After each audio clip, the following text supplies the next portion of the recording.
Le procès du massacre du 28 septembre 2009 s'est achevé ce mercredi, 31 juillet devant le tribunal criminel de Dixine délocalisé à la cour d'appel de Conakry avec un verdict salué par la partie civile. L'ancien président Moussa Dadi Camara et 6 hauts gradés ont été condamnés à de lourdes peines, allant de 10 ans de prison à la perpétuité. Les victimes quant à elles, ont obtenu des mesures de réparation et de soutien médical, devant permettre une meilleure prise en charge. À l'issue de ce verdict, Asmaou Diallo, présidente de l'association des victimes parents et amis du massacre du 28 septembre 2009, s'est dit réconfortée par la décision. Elle s'est exprimée en conférence de presse peu après la prononciation du verdict par le juge Ibrahima Sori de Tounkara. Aujourd'hui marque l'aboutissement d'un combat de 15 ans, celui de la recherche de la vérité et de la justice pour les victimes des événements tragiques du 28 septembre 2009. Cette date restera à jamais gravée dans nos mémoires comme un jour de douleur et de perte. Personnellement, j'ai perdu mon fils ce jour-là. Depuis,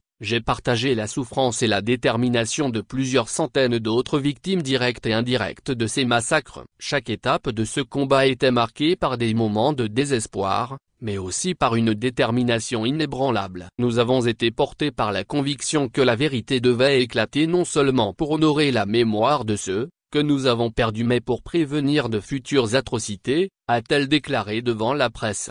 Un soulagement selon la présidente de l'AVIPA. Nous ressentons un immense soulagement même si la douleur de nos pertes demeure. Ce sentiment d'accomplissement est teinté de tristesse car rien ne pourra jamais ramener nos êtres chers, a-t-elle ajouté. Bien qu'étant soulagée, Asmaou Diallo ne compte pas s'arrêter là. Elle a promis de poursuivre son combat jusqu'au rétablissement de toutes les victimes dans leurs droits. Notre lutte ne s'arrêtera pas ici. Nous continuerons à œuvrer pour que chaque victime obtienne réparation et pour que de tels événements ne se reproduisent plus jamais en Guinée. À toutes les victimes pour lesquelles nous nous sommes battus, à toutes les personnes qui ont cru en nous pour soutenir notre cause avec tant de ferveur, à toutes les institutions qui ont reconnu notre détermination dans cette quête de vérité, nous vous disons merci. Cette victoire est le résultat de notre engagement commun. Nous devons rester unis pour garantir un avenir où la justice et la vérité triomphent, a-t-elle lancé.